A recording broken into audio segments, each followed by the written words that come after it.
नहीं है। हम निकल रहे हैं अभी घर से, तो ये बाहर है ना फतेहपुर सीकरी के लिए।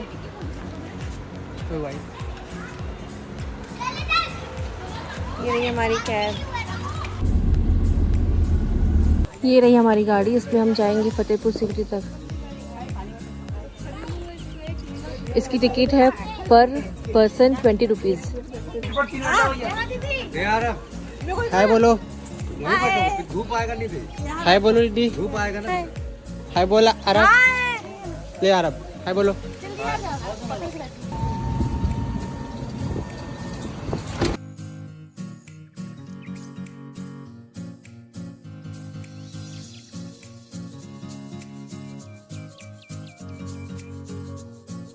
तो मैं हूँ अभी फतेहपुर सीकरी पे, जस्ट अभी हम एंट्रेंस कर रहे हैं। देखो 40 रुपीज़ है, क्योंकि आज सब बोलते हैं ऐसे कि एक बार आता था इसलिए 40 रुपीज़ था, तो ऐसे भी 50। कैसा सब फतेहपुर सीकरी में 2 फोर्ट बनाए बादशाह अकबर ने। अभी हम लोग जो देखेंगे उसको बोलते हैं सीकरी पैलेस। फतेहपुर में बादशाह अकबर के गुरु की समाधि बनी हुई है, बुलंद दरवाज़ा बना हुआ है। तो बादशाह अकबर यहाँ कोई किला या फोर्ट बनवाने नहीं आया था। बादशाह अकबर को कोई औलाद नहीं था। 45 ईयर्स की एज में उसका 3 वाइफ था, हिंदू मुस्लिम क्रिश्चियन, तीनों वाइफ से कोई औलाद नहीं था। बादशाह अकबर को चिंता सताता था कि मेरा इतना बड़ा साम्राज्य बनाया, उसको आगे कौन बढ़ाएगा। तो बादशाह अकबर के आने से पहले यहाँ एक गांव होता था जिसका नाम था सीकरी गांव, जहाँ राजपूत लोग रहा करते थे। तो बादशाह अकबर के आने से पहले यहाँ है फर्स्ट मुगल बाबर और यहाँ के राजा राणा संग्राम के बीच में एक फाइट हुआ था, युद्ध हुआ था 1527 में।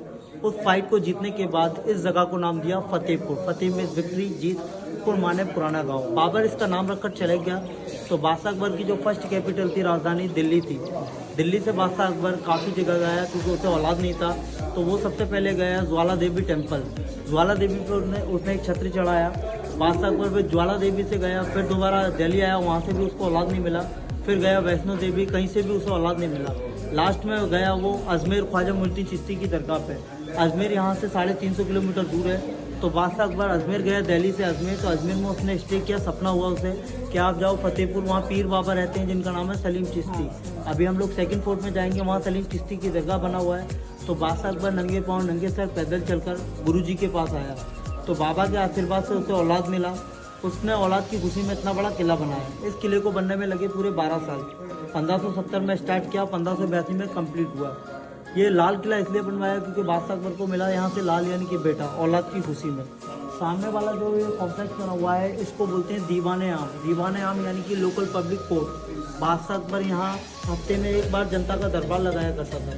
उस ज़माने में ये गार्डन्स वगैरह नहीं होते थे। यहाँ रेड स्टोन का पत्थर बिछा हुआ था और ऊपर जो ब्रैकेट बने हुए हैं वहाँ सामियाना बांधने के, टेंट बांधने के लिए, जो कि छाया रहती थी उसके लिए वहाँ छाया के लिए टेंट बांध दिया करता था। तो उस ज़माने में यहाँ जनता का दरबार लगता था।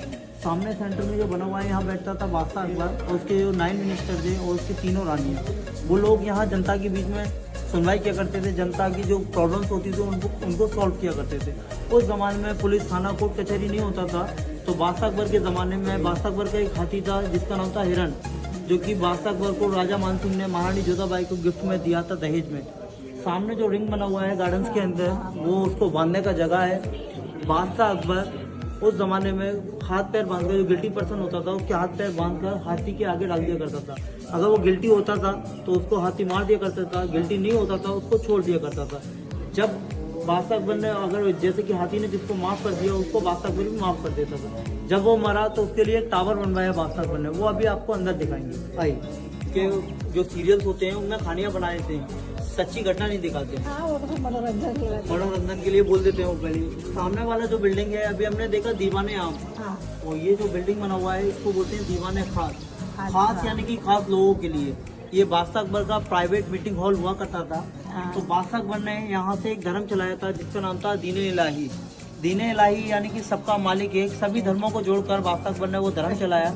लेकिन उस धर्म को चलाने में बादशाह अकबर असफल रहा। तो उसने सभी को इकट्ठा करा, सबको जमा किया, बोला उसने कि सभी अपने अपने धर्मों को अपनाइए लेकिन भाईचारे के साथ। तो देखने में ये डबल स्टोरी बिल्डिंग है लेकिन अंदर से सिंगल स्टोरी बना हुआ है। बादशाह अकबर को जो जहांगीर पैदा हुआ तो उसकी खुशी में बादशाह अकबर ने दान किया था। तो वो सामने जो बना हुआ है ना, वहाँ पे बादशाह अकबर बैठे थे और उनके जो 9 मिनिस्टर लोग थे वो पीछे, वहाँ कॉरिडोर बना हुआ वो वहाँ खड़े हुए थे। तो बादशाह अकबर ने यहाँ ये जो जगह है सामने, यहाँ एक सोने का तराजू लगाया था। तो उसमें अपने बच्चे के वजन के बराबर, उस जमाने में रुपये पैसा नहीं होता था, सिल्वर कॉइन जो होते थे ना, गोल्ड सिल्वर, उनके कॉइन्स को अपने वजन के बराबर, बच्चे के वजन के बराबर गरीबों में दान किया था। तो इसलिए इस जगह को बोलते हैं तुला दान। तो अभी हम इसको अंदर से देखेंगे दीवाने खास को। आइए, सिंबल बना हुआ है, एक ही पिलर पर टिका हुआ है सारा। ये अभी बाहर से हमने देखा डबल स्टोरी लग रहा था, लेकिन सिंगल स्टोरी पे बना हुआ है। तो बादशाह अकबर ने जो दीन इलाही धर्म चलाया वो इसी जगह से चलाया। तो ये चारों साइड में बैठने का जगह, जो बादशाह अकबर के 9 मिनिस्टर थे वो लोग यहाँ बैठा करते थे। सेंटर में बीच में बैठते थे बादशाह अकबर। तो बादशाह अकबर ने उस धर्म की स्थापना एक से की, तो इसको बोलते हैं दीन इलाही का सिंबल। जैसे कि ये उल्टी घंटी लटका हुआ है, जो जैनी स्टाइल, जैन धर्म में होता है। सेकेंड पर्शियन स्टाइल, एंड उसके नीचे क्रिश्चियन, बुद्धिस्ट, वो क्रिश्चियन डिजाइन बना हुआ है।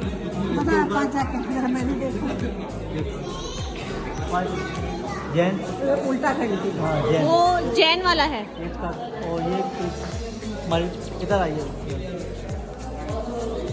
पर्शियन, हाँ पर्शियन होता है। और उसके नीचे क्रिश्चियन जो बना हुआ है ना, ये गोल वाला बना हुआ है, जो स्टेचू बने हैं छोटे छोटे, वो क्रिश्चियन स्टाइल में है। फिर उसके नीचे बुद्धिस्ट, ये मुगल सुराई बना हुआ ना, ये मुगल। सभी धर्मों को जोड़कर बादशाह अकबर ने वो धर्म चलाया, तो वो इसी जगह से चलाया था। इसको बोलते हैं दीन इलाही का सिंबल। अभी आपको फोटो वगैरह लेना है तो ले सकते हैं, फिर हम आगे चलेंगे। फोटो ले लो। अभी बाहर तो दीवाने में जो बादशाह अकबर का हाथी था, तो वो इंसाफ किया करता था, गिल्टी पर्सन को पहचान लिया करता था, सूंघने की उसकी इतनी क्षमता थी। जब वो हाथी मरा, एक्सपायर हुआ, तो बादशाह अकबर के लिए, बादशाह अकबर ने ये टावर दिख रहा है, उसके नीचे 20 फीट नीचे गड्ढा खोदा, उसको उसमें दफन किया। एक्सपायर होने के बाद उसको दफन किया, टावर लगा दिया। उसको बोलते हैं इसलिए हिरण मीनार। इसमें हाथी का दांत था उस जमाने में, लेकिन अभी ब्रिटिश गवर्नमेंट का राज आया तो वो सब लेके चले गया। तो ये एलिफेंट टावर, और ये सामने जो बना हुआ है ओल्ड विलेज सीकरी, जो पहले बादशाह अकबर के पहले से यहाँ मौजूद था। ये सीकरी विलेज है, मतलब वो गांव है एक ठो, हाँ। उधर वाला। ये उसका रास्ता है। और ये वाला टैंक जो नजर आ रहा है, हाँ, ये बादशाह अकबर ने ऐसे 52 टैंक्स बनाए थे। उस जमाने में पानी को वेस्ट नहीं किया जाता था, वाटर हार्वेस्टिंग। तो बादशाह अकबर ने 52 टैंक बनाए, लेकिन यहाँ पानी का काफी कमी था, इसलिए बादशाह अकबर फतेहपुर सीकरी छोड़कर चला गया। उसने 10 साल राज किया खाली। और ये यहाँ पे जैसे कि बादशाह अकबर के धोबी लोग होते थे, वो कपड़े वगैरह धोते थे, तो ये कपड़े सुखाने के लिए बना हुआ है। ऊपर वो होता है ना फूलदान, गुलदस्ता, उसको रख देते थे कि किसी को पता न लगे हमने क्या रखा है इसके। और सब लोग यही रखते थे। हाँ, वो लोगों को पहले आपको, उनका रहने का अलग जगह था। तो ये उनके बैठने की सिंहासन है, वो पंडित के। हाँ, पंडित जी के लिए। और सामने जो बिल्डिंग बना हुआ है 5 मंजिला इमारत है, 176 पिलर्स पे टिका हुआ है। बादशाह अकबर की जो वाइफ थी, थर्ड वाइफ, जिसका नाम था महारानी जोधाबाई, वो सूरज नमस्कार किया करती थी, सूरज को जल चढ़ाया करती थी। और जो मुस्लिम रानियां थी, वो ईद और रमजान का चांद देखा करती थी। बादशाह अकबर रात के समय में चांदनी रात को एंजॉय करने के लिए टॉप वाला जो फ्लोर है वहाँ बैठा करता था, रात में चांदनी रात को एंजॉय किया करता था। आई एजुकेशन पाते थे, स्कूल है वो। हाँ, लड़की लोग जो होते थे ना, महल की जितनी भी लड़की थी, वो यहाँ एजुकेशन पाते थे। ऊपर उनका लाइब्रेरी बना हुआ है। और ये टेबल दिख रहा है आपको, टेबल उस जमाने में बादशाह अकबर के टाइम में एंटरटेनमेंट के लिए गेम होता था। जैसे कि महाभारत में पांडवों ने गेम खेला 64, तो वहाँ 64 गेम बना हुआ है। आइए, ये चारों साइड में बॉक्सेस बना हुआ है। ये उस जमाने का 64 गेम, जिसको लूडो शतरंज भी बोल सकते हैं आप लोग। बादशाह अकबर वो गेम अकेला खेलता था, क्योंकि बादशाह अकबर के अगेंस्ट कोई था नहीं। और या फिर अपनी रानी महारानी जोधाबाई के साथ एंटरटेनमेंट के लिए शाम के टाइम में खेला करता था। उस जमाने में यहाँ पे कोई गोटी नहीं चली जाती थी। उस जमाने में लड़की लोग जो होता था ना, महल में दासी लोग, उनको रंग बिरंगे कपड़े पहना दिए जाते थे। तो वो स्टेप बाय स्टेप डांस करते हुए, जैसे डाइस चलने के बाद डांस करते हुए आगे बढ़ते थे। और ये गाना हुआ था परदेश का, आई लव माई इंडिया, वतन मेरा इंडिया, वो यही शूट हुआ था। तो आपको फोटो वगैरह लेना है तो ले लीजिए, फिर उसके बाद चलेंगे फर्स्ट वाइफ। और ये यहाँ के फोटोग्राफर्स हैं, फोटो बेस्ट अगर कराना हो तो इनसे करा सकते हैं, रेडी। सेकंड फ्लोर बना हुआ है, वहाँ सुनते थे बादशाह अकबर का गाना, परदेश में। ये बादशाह अकबर के म्यूजिशियन का तानसेन, वो का गाना गाता था। ठीक, फैमिली ग्रुप में डालेंगे। अंदर बॉक्सेस बना हुआ है। उस जमाने में यहाँ शीशे हुआ करते थे, रंग बिरंगे ग्लास लगे हुए थे शीशे और डायमंड लगे हुए थे। जब ब्रिटिश गवर्नमेंट का राज आया वो सारा कुछ लेके चले गया। अभी यहाँ पे जैसे कि ये पर्शियन स्टाइल है और ये साड़ी के बॉर्डर का डिज़ाइन बना हुआ है। और ये देखिए ये कश्मीरी अनार है जो कि छिला हुआ है और ग्रेस का मेल बना हुआ है। और ये देखिए पहले दरवाजे होते थे ना दो, ये उनका नक्काशी बना हुआ है। ये सबसे ज़्यादा खूबसूरत बनाया है लेकिन सबसे छोटा बना है।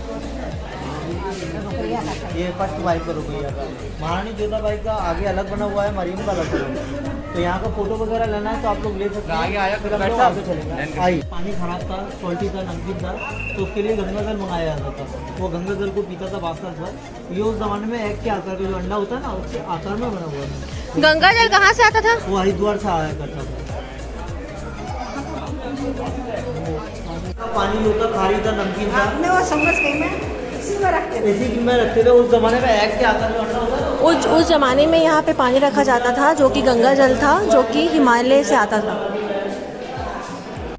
खाना खाने की जगह डाइनिंग हॉल आने दीजिए, आने दीजिए। ये उस ज़माने का डाइनिंग हॉल है।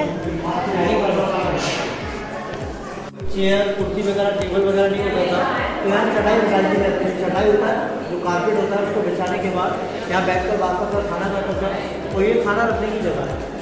तो अब हम लोग चलेंगे बादशाह घर के ड्रीम हाउस में, सपनों के महल में, जो कि आपने लकड़ी का बेड देखा होगा, स्टील का देखा होगा, लोहे का देखा होगा। वहाँ पत्थर का बेड बना हुआ है। आइए पलक ऊपर वाला। हाँ ऊपर वाला। यहाँ उस जमाने में लकड़ी लगा हुआ था, लकड़ी का स्टेप लगा हुआ था। बादशाह पर जब ऊपर चढ़ जाता था स्टेप को हटा लिया जाता था। उस जमाने में यहाँ भरा रहता था पानी रखने के दो रीजन थे कि ये एक तो कमरा ठंडा रहता था, दूसरा प्राइवेसी रूम तो कोई अलाउड नहीं था। तो पानी के वाइब्रेशन से बादशाह को पता लग जाता था कोई अगर अंदर आ जाता था। सामने जो टक्का बना हुआ ना वहाँ भरा रहता था इतर सैंड जो परफ्यूम होता है वो ठंडी हवा आने के लिए, लेकिन हवा चलता था तो खुशबू उड़ता था पूरे महल में। तो ये समर पैलेस है, विंटर पैलेस इसके ऊपर बना हुआ है जो कि क्लोज कर दिया गया है। और बादशाह पर जो रानी थी उनके लिए अलग अलग रास्ते बन रहा है। ये रास्ता महारानी जोधाबाई के लिए था, ये भी क्लोज हो चुका है, टूट चुका था। और ये सेकंड वाला रास्ता मरियम के लिए, और एक रास्ता और बना हुआ है वो रुपैया के लिए। लेकिन वो जिस भी राजनीति को बुलाता था बादशाह को वो उसी रास्ते था। तो अब हम लोग चलेंगे बाहर, जो बादशाह नहीं ऊपर नहीं जा सकते। ऊपर जाने का क्या रास्ता, कोई रास्ता नहीं। ये है बादशाह अकबर का बेड। मत करना यार। क्या होता था भैया? जाली क्यों? पर्दा सिस्टम होता था ना, जाली और पर्दा सिस्टम। दरवाजे वगैरह नहीं होते थे। दरवाजे क्योंकि सिक्योरिटी गार्ड इससे रहते थे उन लोगों का। अच्छा यहाँ पे पर्दा लगता था। वो जो वो रास्ता था ऊपर बना हुआ है। ऊपर जो बना हुआ है डोम बना हुआ है। हाँ। दोनों जो रानियाँ थी क्रिश्चियन और हिंदू रानी महारानी जोधाबाई, वो उस रास्ते से ऊपर आते हुए तो विंटर पैलेस यहाँ बना हुआ है। मना है। वो रहा विंटर पैलेस। और रुपैया का पैलेस इसलिए सबसे क्लोज में बनाया है क्योंकि वो उसकी बचपन की फ्रेंड थी। उसका कहना था कि मेरे जो पैलेस है सबसे क्लोज में होने चाहिए, तो इसका सबसे क्लोज में बना हुआ है और उनका बाहर बना हुआ है। ये रास्ता वही वाला रास्ता है जहाँ से वो लोग जाते थे। ये सीढ़ी बना ये सीढ़ी बना हुआ है। अच्छा ये रहा रास्ता और ये देखिए जिससे रानी महारानियाँ जाती थी ऊपर छत पे। उसके साथ उसकी दासियाँ रहती थी, 65 दासियाँ थी उसकी, तो वो लोग उसके साथ ही रहा करती थी। हाँ तो ये रहने का नहीं है, ये रसोई घर है, किचन। जो प्योर वेजिटेरियन था उसका इसलिए बड़ा बनवाया कि उसी से जहांगीर पैदा हुआ। वो फेवरेट वाइफ थी तो उसके लिए बड़ा वाला ये बनाया। ऊपर इयरिंग्स बना हुआ है, झुमके का डिज़ाइन 156 डिज़ाइन है। महारानी जोधाबाई रोज़ इनमें से कलेक्ट करती थी, उसको पहना करती थी। ये मुस्लिम रानियों के लिए किचन रसोई घर, जो कि नॉनवेज यूज किया करती थी, मांसाहारी थी, मांस मछली को खाती थी। और ये सामने वाला जो पैलेस है ये मरियम पैलेस है। ये बादशाह अकबर की जो सेकंड वाइफ थी मरियम, जो क्रिश्चियन थी, तो उस ज़माने में इसको गोल्डन पैलेस यानी सुनहरे महल के नाम से जाना जाता था। इस पर जितना भी पेंटिंग था वो सोने का हुआ करता था। सेकंड वाइफ थी मरियम, वो क्रिश्चियन थी, तो ऊपर क्रॉस बना हुआ है। ये क्रॉस बना हुआ है जो बादशाह है। और ये देखिए यहाँ एक पेंटिंग नजर आ रहा होगा आपको, ये मरियम का पेंटिंग है और इधर बादशाह अकबर का बना हुआ है। ये इधर बना हुआ है, थोड़ा नजर आता है। अलग अलग रानियाँ थी और ये उनका मेकअप रूम था। ये मरियम का मेकअप रूम है। ये इसमें पेंटिंग लिखा हुआ है। ये सब पूरा सोने का था क्या? हाँ, सोने का महल, जिसको इसलिए बोलते थे सोने का महल, वो बना हुआ है। महारानी जोधाबाई के जो सोल्जर्स थे, बॉडीगार्ड्स थे, वो ना तो आदमी थे ना औरत थे, वो ट्रांसजेंडर थे, क्योंकि उनके साथ ही वो रहा करती थी। वहाँ कोई जेंट्स अलाउड नहीं था, पहले परमिशन लेना पड़ता था, तब अंदर एंट्रेंस होता था, और ये ऊपर जाने का रास्ता था। तो ये वाला, तो अभी हम लोग चलेंगे महारानी जोधाबाई के पैलेस में, जो कि इस पैलेस में सबसे बड़ा महल है, महारानी जोधाबाई की हवेली के नाम से भी जाना जाता है। ठीक। जिसको राजस्थानी में बोलते हैं झरोके। ये हिंदू और राजस्थानी कल्चर में बना हुआ है पैलेस। आई ये स्टोर है, मतलब कुछ खरीदना चाहे तो।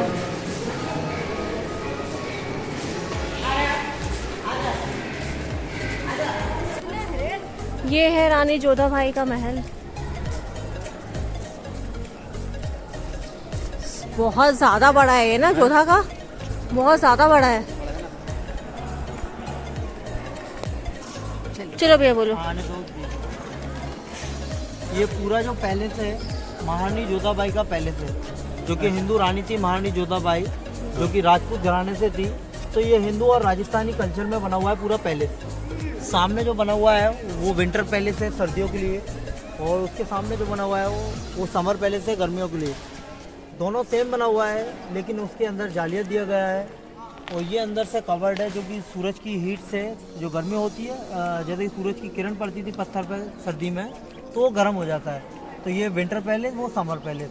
चारों साइड में जो बना हुआ है, सोल्जर्स लोग होते थे उनके लिए बना हुआ है ऊपर, जो कि इस्लामिक कल्चर है, और नीचे जो कॉरिडोर बने हुए हैं वो जो दासी लोग होते थे उनके लिए। ये तुलसी का प्लांट जो होता है पौधा, उसकी पूजा किया करती थी, तो ये उसकी जगह है।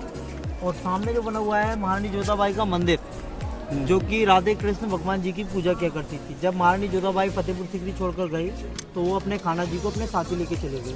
तो जैसे इसको हवेली कितना साल रहे यहाँ पे? 10 साल राज किया, क्योंकि महारानी जोधाबाई राजस्थान से आई थी, वो हवेलियों में रहा करती थी। इतना बड़ा बनाया क्योंकि उसे औलाद भी जहांगीर जो महारानी जोधाबाई से मिला। तो हवेलियों में एंट्रेंस और एग्जिट एक ही होता है, तो ये एंट्रेंस और एग्जिट एक ही है, इसमें दूसरा कोई गेट नहीं है। अभी आप लोग फोटो वगैरह करना चाहें तो कर सकते हैं, फिर हम लोग चलेंगे फतेहपुर।